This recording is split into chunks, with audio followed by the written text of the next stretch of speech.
Hello, I'm John Coleman from Apocatastasis, an institute for the humanities, an alternative college and high school here on New Milford, Connecticut, USA.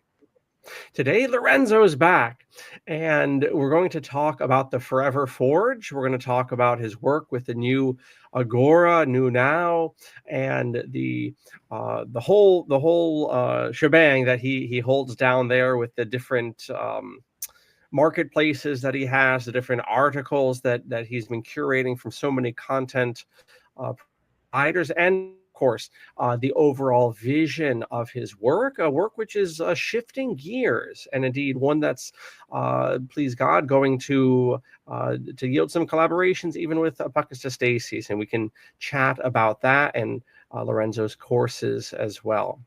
Before we have Lorenzo introduce himself and we welcome him proper, just one announcement concerning Apocatastasis, and that is an invitation to check out our spring journal.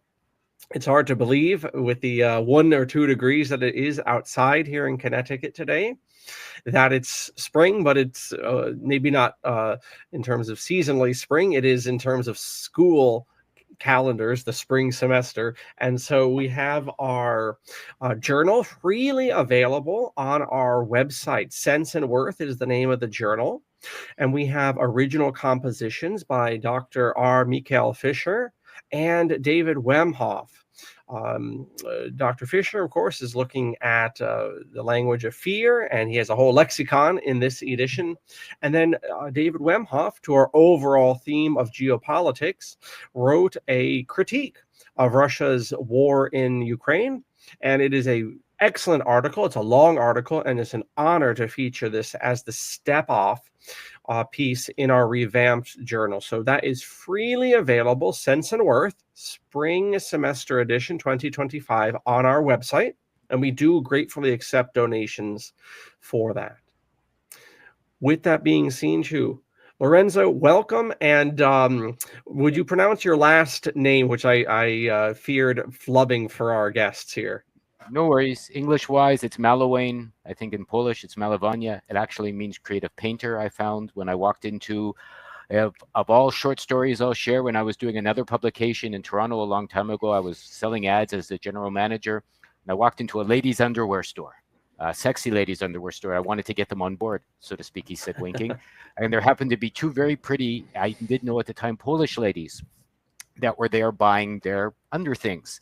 And I handed the fellow one of my cards, and I'd always hated my last name because it sounded weird to me. There aren't so many in the world. Easy to find my father in a phone book because of that. And they squeaked as only pretty ladies could and said, "Oh my goodness, we're from Poland," and that is the type of name ladies run after, because it means creative, artistic, kind of like fairy tale painting skills or painting. It's very interesting that it's something I was born into, and then I got a chance on happenstance to pick up and grow into, and that takes me into what I'm discussing today with you, and something that's going to be, I guess, in the summer expose coming out for Apocatastasis, the Forever Forge. Now, it ties everything into what I've done my entire life. As you can see, the website under John's lovely beard over there, newagora.ca, we've got over 4,000 articles. It's something I've been helping put together, by no means by myself. There's been thousands of writers and, dozens of helpers. And, we do update it daily. I even put up a few new articles today. And really, the bottom line in all of it, if you look at the underlying theme, has been freedom. How to get there, how you're not there, how to be, healthy free, sexually free, creatively free, imaginatively free, wonderfully free, free, vocationally free in all the ways that you're not yet free or you may like to be, or if you have some freedom, to increase the freedom and grow into the kind of life you always dreamed was possible for yourself. And it takes us to, let's say we're going to go round circle, to the Forever Forge. Did you have a question, John? Well, actually, I'm just going to queue up your website here, so that's why you see me casting about. Okay. But we should get this up here so our audience can take a look at your fine work. Was this formerly the New Now, or was that a separate publication altogether? No. If you look at New Agora, Ahora in Portuguese means now. So it simply became something of a Oh, movement away, like an agora. Yeah, so an agora is obviously a movement of people together. You know the word agora. It's a marketplace, a meeting place. It means a shekel, I believe, from the yes. Middle East from a long time ago. And it's just, so we said new agora, a new way for people to get together, share ideas, trade, do business, that sort of thing. And then now came from agora as a way to effectively move yourself from the old now to the new now by making yourself a better being, a better family member, a better person, a better man, a better woman, a better child. It doesn't really matter, to allow you to grow into the Mm, ways that you always wanted to be. And as you can see, what's floating on the top of the screen, that's the forum where people get to share their opinion, because they're all opinion pieces on how to be mhm, better in the ways that they feel is a better way to be alive. And we have the Agora section on the left, which is just about articles, and they could be health related, they could be spiritually related, they could be business related, it doesn't really matter. And then on the right, where you see Apocatastasis up there, their ad is the hub, hey. which is simply good people doing good things for good reasons. And we've learned to put it all together. And when I started talking to John, maybe about a year ago now, and I Mm, was imagining this course that I wanted to do, and it's not the first one I've done, because I've done several like this, over the years, some virtual and some in person. Figured, how am I going to put together everything I've learned in my life into one package? What is that even? And share it with people that maybe are interested in, they can't follow my path because everyone has their own way and there's no one answer for anybody. I've seen that, and there's nothing right or wrong for you, only what you feel is working for you or not. But I mm, can share how I got over my own limitations, my own negative emotions, my own choices of my own poor choices, let's say, whether they were monetary, health related, relationship related, mm, job related, whatever, and bring those into the now, my new now, so that I can mm, become mhm, better for it. And what better way than to look at it as a forge? In other words, a forge is something that's heated, a forge is something that gets tempered, a forge is something that's hot, a forge is something that sharpens you, and a forge is something that could take some base metals, let's say, and forge it into mm, a wonderful knife, if you say. And for me, I see the knife as something, or the sword as something that cuts through your own limitations and stupidity. I'm talking about my own stupidity, no one else's, to allow my own experiences to come to the forefront. You forge them together, and then you can use it to cut through your old and get to your new. Great. So an ambitious project and one that we're very excited to work with here at Apocatastasis. And as we move along, we can sketch out what this course will look like, and maybe a good place to begin delving, Lorenzo. Once we get there, I'd like to hear a little bit more about your background, especially with publishing. Some of our audience is unfamiliar with yourself. You want to bring us even back to the Canada days. But when we do get there, we can talk about the need for this course and the timing of it as well in the context of world events. Well, I was in the business world up until I was 30, right? Mm, My parents told me make money, make money. And so I went and I was a stockbroker for about 7 years. And after 7 years with a high salary, I realized I was going to kill myself from stress. And, making money wasn't the be all and end all, because you could have lots of money and still not be happy, or so I've seen. And basically, I looked around the office every day and I didn't really like the people I was associating with, to be blunt. They weren't yes. loving, they weren't friendly. They all had, reptilian eyes, or predatorial means, and it didn't seem like that's where I wanted to go at the end of my days. So I dropped that. I went to Mexico. I lived as a hermit in the mountains for a few years. Came back, wasn't sure what to Mm, do, but my heart opened up, my creative ability opened up, my desire to write poetry opened up. I've spent the last couple of decades, running around North America, especially, but other places in the world too. I'm in Japan right now, and I mm, tried baking, chefing, landscaping, wow. cooking, poetry, painting, art, all of these things, and ended up falling into a job publishing Mm, uh, Snap downtown Toronto, when I was in my 40s, simply by being honest with somebody who said they needed a general manager for a job, and I hate doing resumes. So I just sent them a letter explaining my life. I go, I've done this for mhm, business, I've done this for art, I've done this for writing, I've done this for painting, I've done this for skills. And they said, you know, you sound like you'd be perfect to run an eclectic newspaper as a general manager. Come see us. Like, I'm from Toronto, and I was in BC at the time, British Columbia. So I went back there, they hired me. I did the job for 3 or 4 years. It wasn't exactly my cup of tea, in that it was more of a point. You know, McDonald's is giving money for charity. You have to say that's a good thing, you know. So they were kind of like, you know, licking the bottom, let's say, for a paycheck. And again, it didn't seem like something that felt up in my heart like I wanted to do. And I promised myself, if I ever got an opportunity to publish a different kind of publication where, you know, I helped to direct the information, I would certainly pick that up and move forward with it. You know, so fast forward to the new Agora, because you asked for a bit of a history, and a friend of mine who ended up bringing home a copy of the Agora National, as it was for the first 3 or 4 months of its publication when we were living in British Columbia, showed it to me, and I said, well, this is great. It's something I'd like to do, but I didn't like the way they were doing it, in that it seemed like a bit of a willy-nilly, you know, put together by a bunch of hippies and finger pointers at the time. So I went to a meeting. They needed some direction. I got offered the job. I ended up, you know, purchasing the company. More like I ended up taking over their debt. There was no purchasing involved. They said, okay, you know, we don't know what we're doing. You can do it with a good friend of mine who ended up being, you know, the editor-in-chief. And we ran that, and, you know, we did print for 11 years, 75 editions, bi-monthly color. You can get to our print at our archives on the website at the top. If you go up to the top over there, if anybody wants to see, they're all up there for people if they're interested in. It says the New Agora Archives. Yeah, so if anyone goes there, they'll be able to see all of the prints that we've done. And of course, 2020 brought a lot of nefarious limitations to the world. It became untenable to print. We were locked out of the library. We were locked out of our places. So you can see the covers there. We literally went through artistic covers every month. We wanted to be a little tricky, showing beautiful things, but behind the beautiful things, sharing some of the harder ways that people could become fantastic. And that's one of the articles by the editor, or the previous editor. I highly recommend them. He's one of the best writers ever on the planet, Fredalupe, and they really get to the core of how you can grow your energy. And it's all up there for people for free for now. So getting to the Forever Forge, as you said, past time, I found for many people, they've lived 30, 40, 50, 60 years. They're at a place where either they have money, or they have a family, or they have a job, or they have a relationship. Maybe they have all of those things. Maybe they have none of those things. But, you know, but for whatever reason, they've decided they're not fully happy with their life, and they don't know what's going on. They don't know why they're not happy.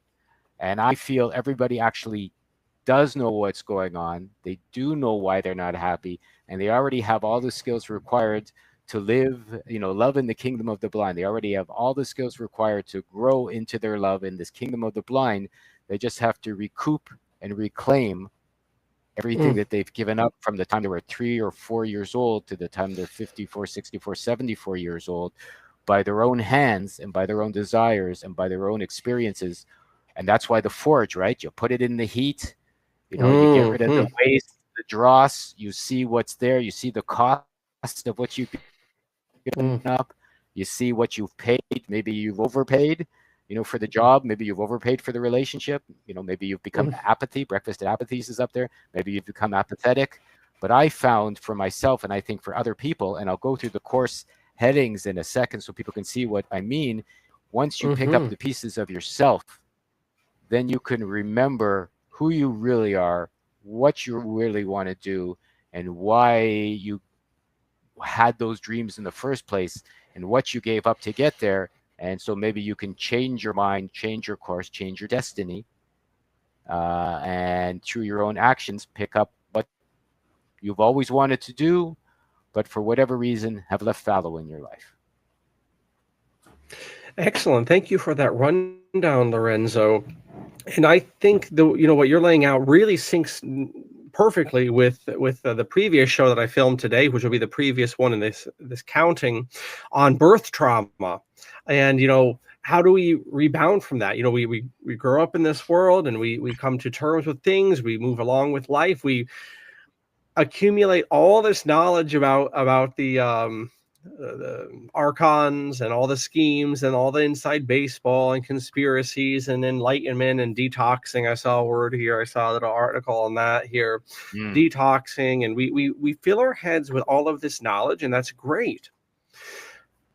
But one of the things that's fueling Apocatastasis these last 10 years, and I sense your work as well, is this desire to move beyond just collecting data, just collecting knowledge of what's wrong and what's right, and to actually instantiate this in real life, in actual society. You know, getting away from the internet, getting away from just this almost gnostical accumulation of knowledge that never really leads to anything practical. I think we're kind of jiving on that same energy level. You brought this up yourself in different ways.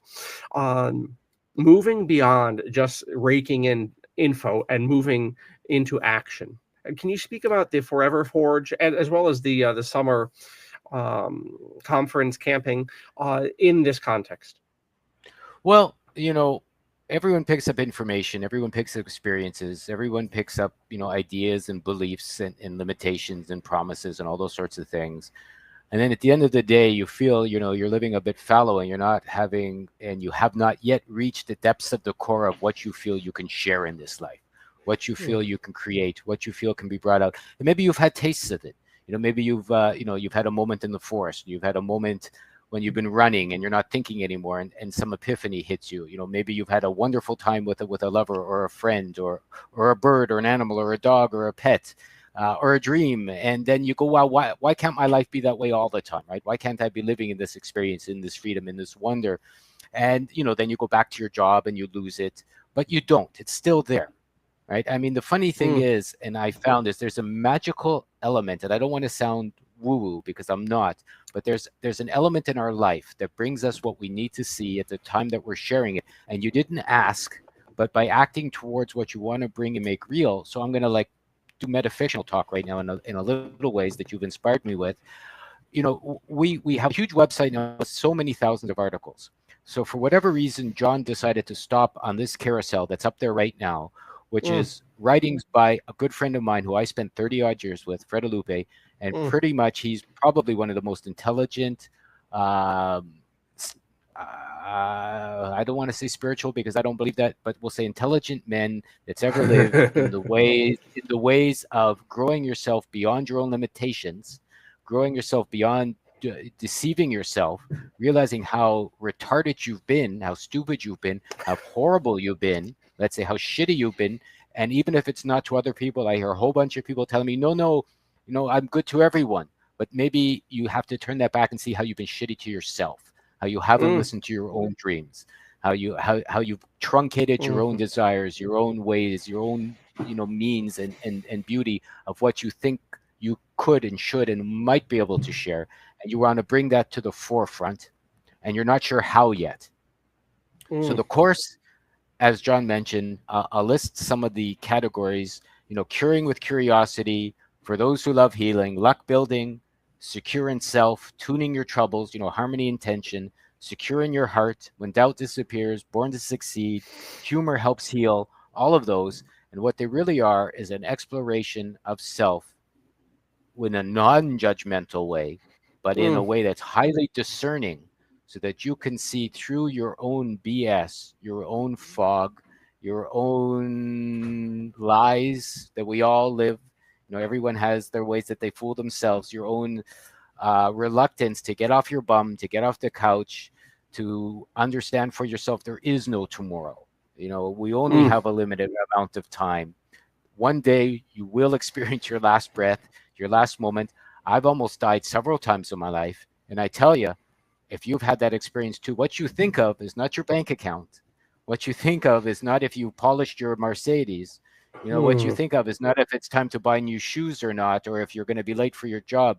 You consider the dreams you haven't fulfilled, the people you haven't hugged, the regret at not saying I love you to that person when you left the house. Maybe you were angry. The desires for one more dance, one more beautiful walk up the mountain, you know, one more look at the stars, one more taste of apple pie, if that's your favorite, or chocolate cake, doesn't really matter.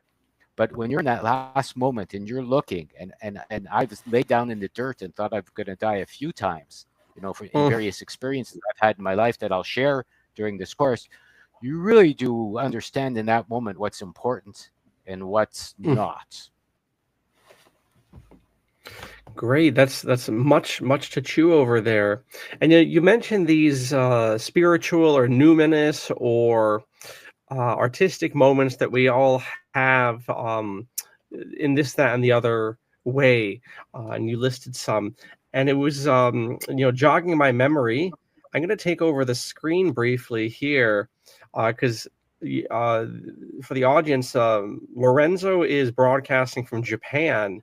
And my screensaver, I suppose, or my little avatar, is from this film from Japan where Lorenzo sits upon, called Ikaru. And Lorenzo mentioned, the fact that we get these insightful moments in life, and then we move on. And there's a great scene in this film in the third act, after the character in this picture has died. If this was an American film, you must watch this. Everyone must watch Ikaru. If it was an American film, it would have ended in the second act, and he would have married the girl, and he would have, made the park and died and happily ever after. But it's not an American film, thank God. And so the third act is at his funeral. And I'm saying all of this just to Lorenzo's point, is we get these flashes of brilliance, these flashes of grace or insight or goodness or whatever. And then we get back to work, and there's a great scene.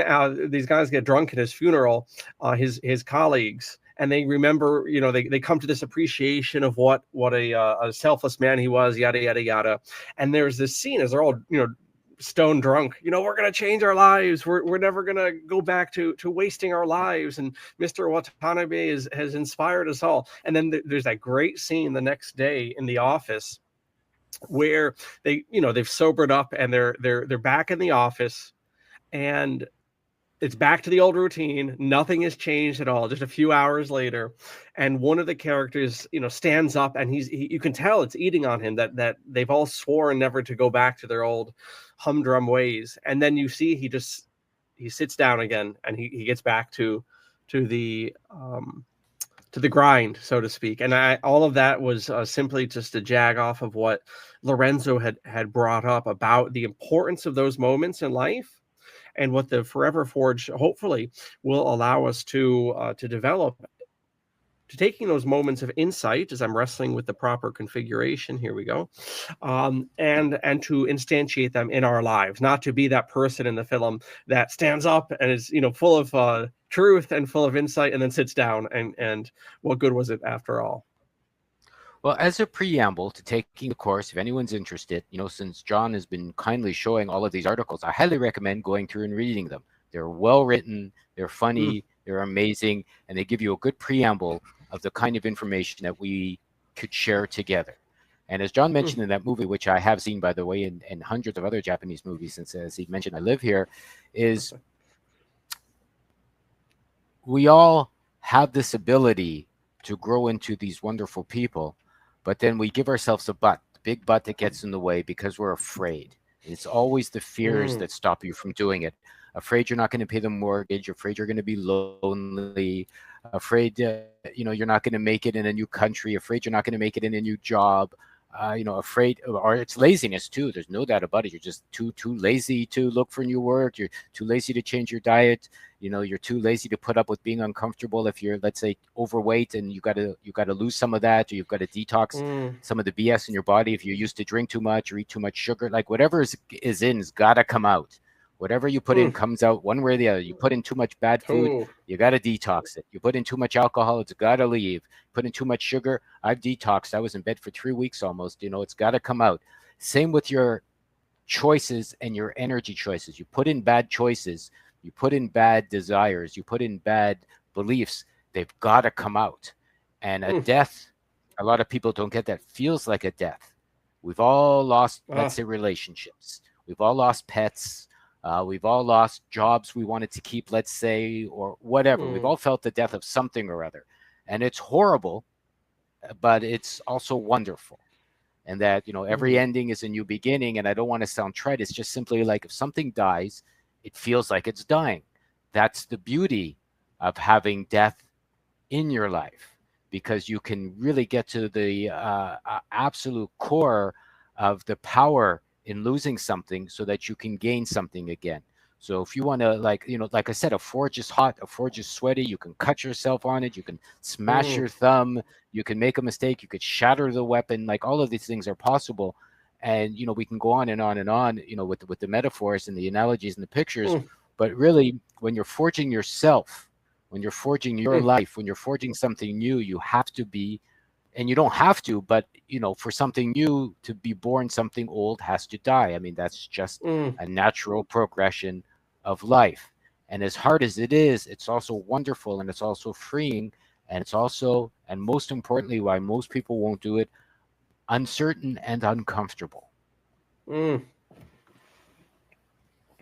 Yeah, there is that comfort. I was in fact, we were talking about that in the previous interview, when it comes to birth practices and things. To buck the trend is uncomfortable for people, and to, especially in a society, to your point, Lorenzo, especially in a society of followers, and where there are dynamics in society, some of which are deliberately calculated, and others are just the way things have developed over time, that is pronouncedly based on the herd, and pronouncedly based on fitting in. And when you're in a society of luxury, sensual or otherwise, and nobody, or what seems to be nobody, certainly nobody on the screens that we're given, is stepping out into that discomfort. It can be daunting. It can be daunting to be that speaking of metaphors, the nail that sticks up, and whatever we want.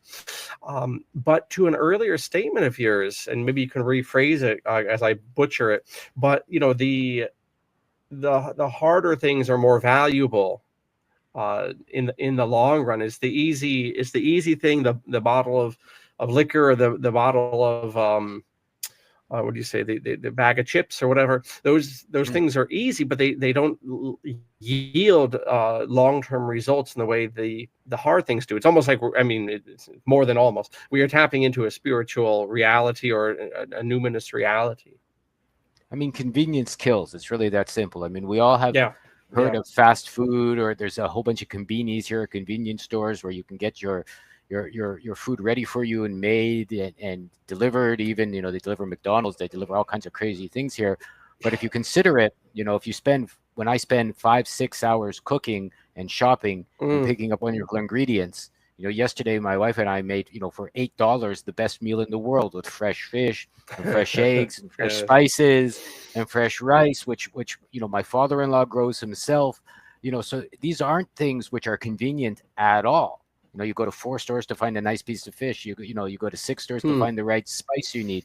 He spends months sweating, and he's in his 70s in the fields, making rice for the entire family every year. But nothing's going to taste that good. This is another poetic analogy. Nothing's going to be as wonderful, right? I sit back after that meal and I look at the table and I go, this only cost us $8 in cash. But a hard effort and experience and learning to cook and all these other things, gathering the skills, the pots, the necessary time, the moment to share and to make it. But it's infinitely better than anything you like, but by a bazillion times. And I think life is like that, but we've forgotten that it's not the convenience that makes the wonderful things, right? It's the wonderful experiences that makes your life. There's no such thing as convenience. Laziness makes you fat. Laziness makes you stupid. Spell checks in the computers makes you illiterate. I found, like, I literally go back and respell everything that my Word doc or my computer wants to fix for me, because I don't want to forget how to spell these things. So I want to keep I know how to do math because I've never used calculators when I grew up. A lot of people now can't add simple numbers without pulling out their cell phones and starting to do their little calculations, right? Where it's become rote if you have the experience. So I want to share with people a little bit about the 4 different sections of this course I want to follow through with Yes. over the year or two, and to give you an idea of what we will be growing towards. I mean, the first one of the Forever Forge series is going to be called Life's Abundant Potential. That's pretty much straightforward. You figure out your abundance, you figure out your potential. But leaving that behind afterwards, part two, curiosity, culture, and control. That kind of goes into a little bit about what John mentioned about what culture does, the control that it has, and what the F happened to your curiosity when you were a little person, when you were a little boy or a little girl, and you were curious about the world. And most people have stopped, other than being curious about what's on the next week's drama, or curious about the next flavor of a McDonald's hamburger that's coming out. I mean, honest curiosity about life, wonder, what's possible. Part three is to hone yourself for power or discipline for fun and profit, let's say. That's something almost nobody has. And I don't mean discipline of going to the gym every day. I mean discipline in sticking by your guns, standing by what you need, and being willing to go through the uncomfort of choosing a new way to be alive and dealing with it. Maybe you'll be hungry.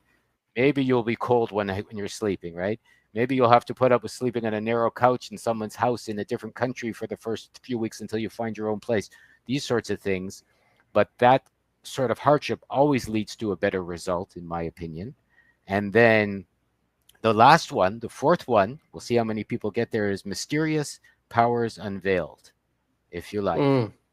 So that we go back and we reclaim, let's say, the birthright we have of even maybe the mysterious powers of shamanism, if you like, of masters, of superheroes, of psychic powers, of being able to see beyond the veil, so to speak. I mean, to really get to the root and core of the possibility of even being human.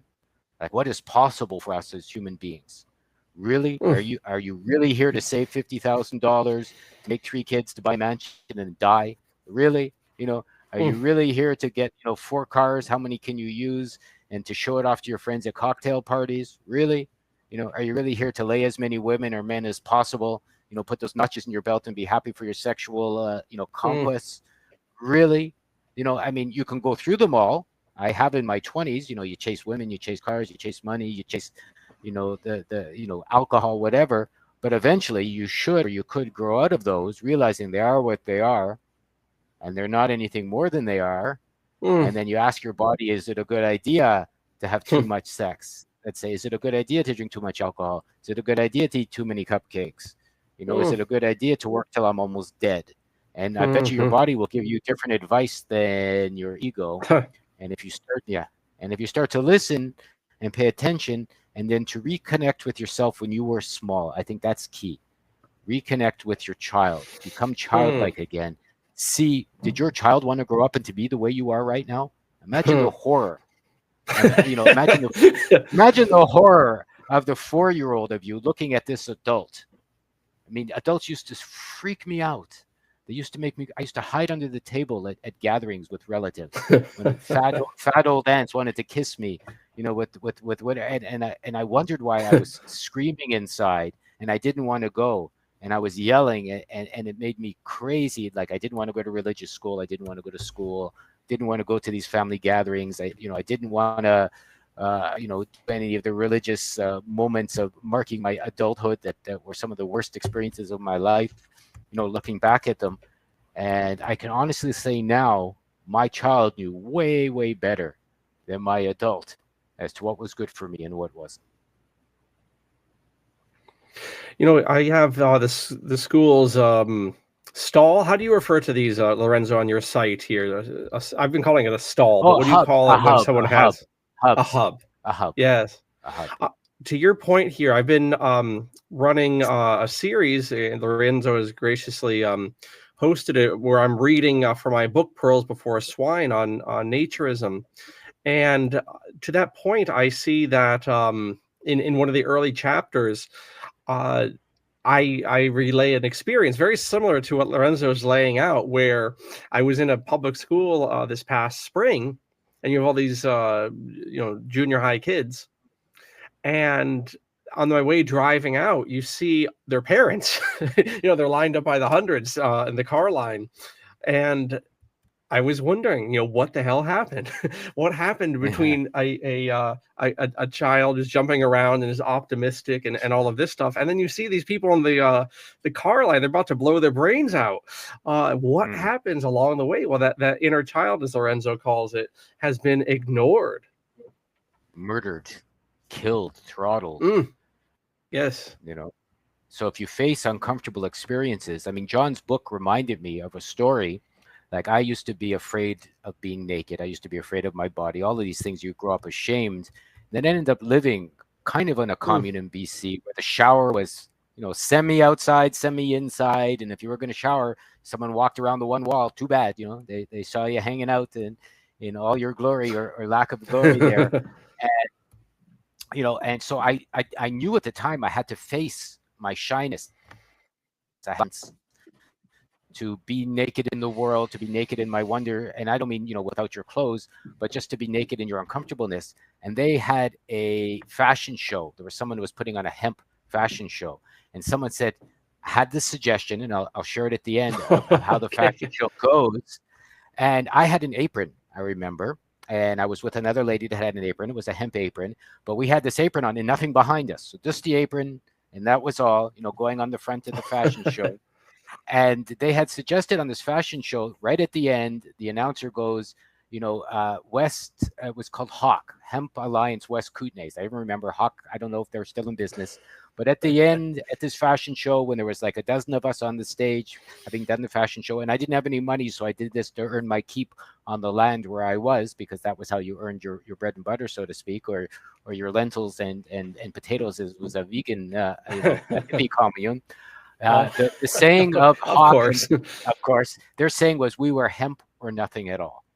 That was, their saying. And of course, at the end of the fashion show, cool. everyone got naked on stage, because everyone took off what they were wearing. And we were, and it was so freeing. It was so wonderful. It was so strange. And also, when you're standing with dozens of other naked people, you realize everyone's funny looking when they're naked. Even the most beautiful women that you thought, everyone's got funny parts. Everyone's got beautiful parts. Whatever, we're just monkeys playing in the wind. And as an example, I'm sharing this to show you that was a forging moment in my life. That was a moment I was uncomfortable. Yes, that was a moment I was ashamed. That was a moment I got over, now that there's public baths in Japan all over the place still, sentos and onsens, a culture of where onsens, that's what they call it, right? Yeah, sentos, or sento is a local one, right? Where just, people go to their bath. You get to, they're separate, the sexes, some of them in the smaller villages, they're still not. And you just go in, you have a bath, and it's no big deal. And whereas in North America, it is a big deal, right? The nudity and stuff like that. But that's just a small way, getting back to John's book of living naked and how that can be wonderful, that you can face your fears to grow into a better person. You don't have to run around naked. You just have to not be afraid of being naked. And then suddenly, the energy that you've tied into being ashamed will come back, and you can use that maybe for something more constructive than worrying if someone's going to see your naked bottom. Great. Yes. Excellent. Excellent addition there, Lorenzo, and excellent story to illustrate your point there. When someone enrolls in the Forever Forge and goes through the four FOUR, was it four stages? Well, there's 4 different courses. They're all going to be individually separate courses. They're separate courses, prerequisites, right? So the first one is, as I mentioned, Life's Abundant Potential. So we were going to do it face-to-face, but probably it might be virtual, so to speak, because it'll give more people an opportunity to share. Now, that's not saying if you happen to end up in the same part of the world I'm in during July when I'm going to do the first one, or May and June, that there can't be the face-to-face potential of sharing as well, meaning live instructions. But what they're going to get is 12 separate sessions, an hour to an hour and a half each, and each will be underlined by the titles mentioned earlier, Curing with Curiosity being the first one, let's say, where we'll get a chance to share, to talk, to discuss, and to interact and to ask questions. And then between the courses, we're going to do like 2 a week So, and they'll each be an hour and a half. You'll get an opportunity to maybe mull and consider and to see what was discussed, to bring it up with the class where there's no judgments, there's nobody shaming you, and you will be allowed to grow in ways that you need to grow by giving yourself permission to understand what's happened to your curiosity, how to build your own luck. That's a beautiful one, to realize we actually make our own luck. I've seen that. I mean, so along the ways, we're going to get little tastes of our superhero powers as well, by becoming secure in yourself and secure in your heart, and doubt starts to go away. It just becomes a wonderful way to be alive.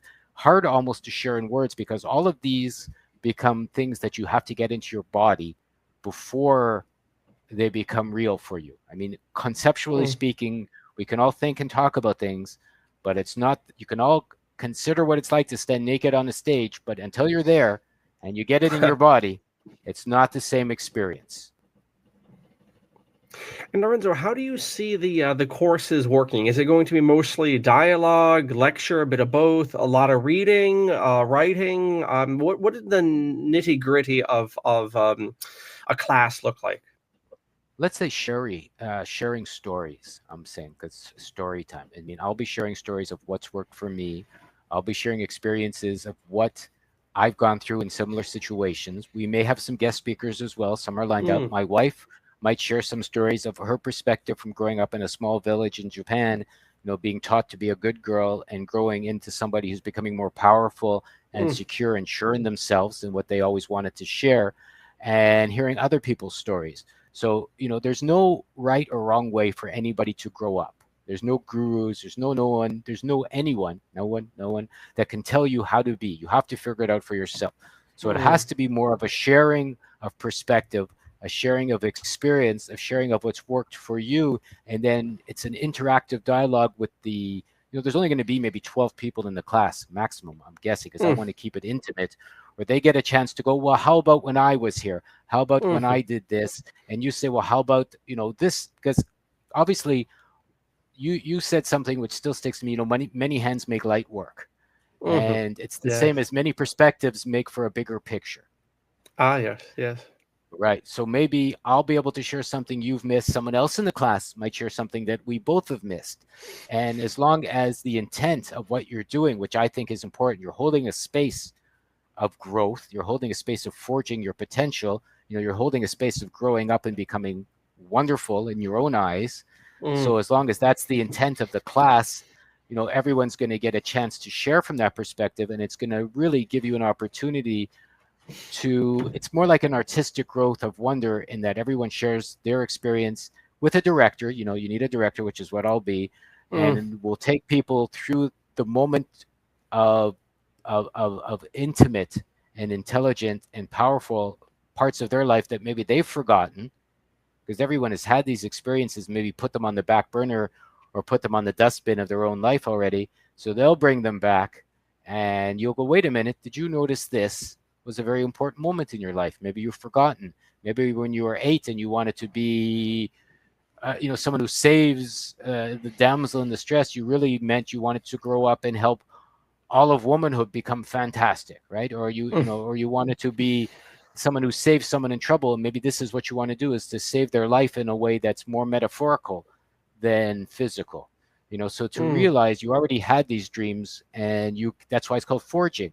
The raw material is you bring the raw material to the class, right? Like, it's not up to us to bring that raw material. You bring your raw material, and together, we'll forge it into something that will make you wonder more about what you can do with your life moving forward. That's excellent. I hope that answers the question. It sure does. It sure does. One of the effects, intended and accidental, of telephonic media, and especially the internet, is the echo chamber phenomena. And we can all find ourselves in that way. It doesn't help that the whole deck is slanted towards that for deliberate reasons. But to have those other perspectives of people in the class, and to build beyond just ourselves, to build a culture. That's certainly what we're doing at Apocatastasis, and what you're doing with your work with the Forever Forge and with these summer conferences as well. That we have to realize, and I think this is a tremendous Achilles heel of whatever adjectives we would use to describe our community of worldviews. One of the great Achilles heels, exacerbated by the internet, is the Lone Ranger phenomena. Everyone's out there, doing their own thing. They all have shards of the truth, though they all claim to be part of this truth movement, so-called. And I think this Forever Forge, Lorenzo, is a great opportunity to take that step of maturity beyond just the individual, and having that idea of iron sharpens iron and story sharpens story, and your background and that guy's background and Joe Blow over there, that we can enrich each other by that, and at the same time build that actual verbing, real life IRL community. I think there's a lot of angles that the Forever Forge and the summer conferences that they bring. It's not just the regular humdrum. That we have a great opportunity here to take the next step personally and socially. I mean, that's the beauty, is you have to be the person that's welcome into the kind of community you want to live in. You can't be an a-hole and go live in a loving community. You can't be a taker and go live in a giving community, right? You can't be someone with a whole bunch of baggage and then want to be someone that raises children, let's say, because then you'll start sharing that even inadvertently, because children pick up these bits and active chords. So if you make yourself into the kind of wonderful person you want to be, if you build yourself into who you've always thought you could be, you can be ready for this community. You can be ready to meet the people that are going to be in your community. I mean, I did Practical Evolution live last year in Florida, October, and someone wrote me today that took the course because they heard we're doing a new one on the East Coast, maybe in Florida with John's school, or maybe up further, and said, Lorenzo, I haven't talked to you in the 8 or 9 months, but I just want you to know you're always in my heart. You're always in my tribe. If you're doing another course on the East Coast in the summer, I'm coming 100%. I got so much out of the last one, because even though I don't see you all the time, I feel this is the community I need to build with, and this is the community I need to be with. So basically, as John said, get off your ass. If you want a new community, go for it. If you want to be a new person, go for it. There's nothing but the opportunity to do it. By the way, the email full4power with the number 4 in the middle at gmail.com is how you get to me. We can start the course earlier. I do in Love Unlimited. There's a bazillion ways you can get there. If you can come to the East Coast of the United States in the summer, don't worry about it. There's so many ways that you can build yourself into the kind of person you want to be. There'll be other courses, maybe other parts of the world. What I'm really starting to say is, and these people traveled, by the way, and spent more money than the course is going to cost. This is $750 for the course, $750. I'll let people know right now. But for what we're offering, it's actually crazy cheap. When I think about it and break it down into $75 a lesson with only 12 people, where masters come and teach you to be a master, it's actually unbelievably. I mean, it's going to cost me a few $1,000s just to fly from Japan back to Toronto, right? And that's just a comfortable plane ticket, in a fart tube on the way with bad food, where they charge you for the water these days, and just to get there. Whereas this is something that you can keep and grow and become wonderful with. Share with your parents if you like. Share with your children if you have them. Share with your relationships. But there's no reason now to not become how you always wanted to live, simply because, well, number one, there's no more time.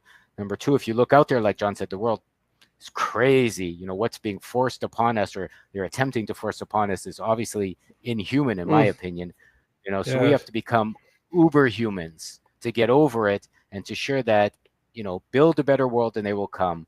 Live in an alternative way. You don't have to fight the system. You have to become part of the better system, let's say, or become part of the better culture, as John says. That's why I was attracted to his school. I've seen someone that's out of the box, growing in ways he feels is right, even if nobody else believed in him at the time. Sometimes you're one man sitting alone in a field, with a notebook, wondering how you're going to change the world, or up a mountain. And then you just and you don't make a lot of money at first, and it's hard, and you're working 80 hours a week. John can probably, put his hand up to all of this, and you're wondering why you're even doing it and not using your intelligence to go make $1 already, and to go out for that steak dinner and drive a fancier car. But your guts and your heart and your intuition keep telling you, no, if not me, who? If not now, when? And if you're not going to be the hero in your life, no one can be. So there you are. Great, that's quite a rundown there, Lorenzo. So thank you for giving us this insight in the big picture and down all the way to the nitty gritty, whilst also plugging this work with the Forever Forge work and these classes at Apocatastasis, the coming summer program, plugging that into your previous and ongoing work with the New Agora, New Now. It was a very holistic and complete presentation. Anything else you want to bring up? Sure. If you're unhealthy, if you're getting old and tired, if you're out of shape, all of this will indirectly help you to live a better life. You'll get stronger, you'll get faster, you'll get healthier, and not because you're like eating better and not because you're exercising more. It's simply a matter of you'll stop doing the things that are taking away from your life force. You'll stop doing the things that are aging you. You'll stop doing the things that are bending you, the weight of old past challenge. I don't think people get old and bent because they get old. I think that's nonsense. I think they get weighed down by their past, by their fears, by their sadness, by their depression. So you'll cast it off, like a cast. I guess a cast. You cast forge. You can cast forge things as well, and it'll make you somebody that will be happy to be alive. Oh, best answer yet. Instead of the opposite of, oh, well, got to work for another 6 months before I get my vacation again, that week of getting drunk in the Bahamas. So, I think it's obvious that it's something most people want to do. It's just a matter of most people don't know how to do it. So you can get, as John said, you can share with a bit of a community, helping it move along. And, why not? I don't think misery loves company. I think it's the opposite. I think wonderful people love company. Yeah, well, I think that's for my final statement. I think that's the genius of class and of education in a structured manner, is it gives you that community and that encouragement. And we know that from, speaking of shaping up on habits, whether it's NA or AA or whatever, right? The community helps in those resolutions. And same with weight loss. I mean, there's many programs in these United States, such as Planet Fitness is a great example of harnessing that, of good peer pressure and of good community. And the same goes with learning and shaping up one's life and getting into these this growth through storytelling and what the Forever Forge offers. We went through 3 years of these bastards jacking us with vaccines and scaring us with little spiky red cartoons, and what were they playing off of? What was weaponized was the human instinct to be part of a group.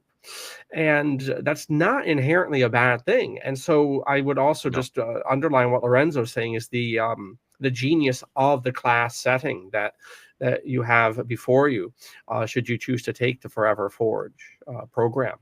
Yeah, I think kids like being in school because they could be with their peers. And that was the trick. You were happy to go to school because you could play with your friends, you could be with your friends. Then they shoved you in a class and inculcated you with BS, for 100 years. Right. So this is the opposite of that. You can go play with your friends, you can go be with your friends. We're not going to inculcate you with anything. You're going to uninculcate yourself, or take that spiritual poop, if you like, so that you can remember for yourself how you've always wanted to be alive. That's the beauty of the potential of what you can do for yourself if you decide that you would like to join us. Excellent. So to the audience, please do consider this opportunity, and it's a great way to further Lorenzo's work. It's also a great way to assist the college here as we diversify and get tremendous talent on board. And check out Lorenzo's site. All of that, including the contact email, is down below in the description. You can see the New Agora is doing its duty on guard duty there in the bubble.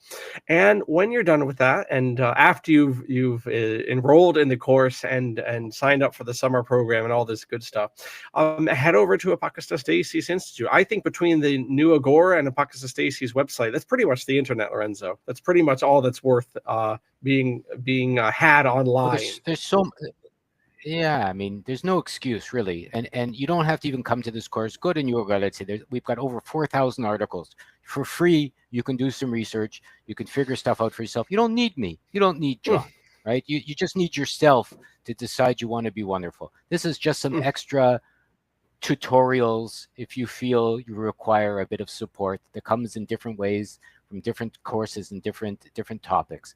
But overall, you know, there are good men doing good things for good reasons. Right now, I'm honored to be working with you, by the way, John. So thank you so much for the opportunity for this. And you know, I'd be so happy to see more and others and different men and women join us so that we can grow together. Excellent. Well, right back at you, Lorenzo. And to the audience, thank you for your attention, and we will catch you down the road. Masalama.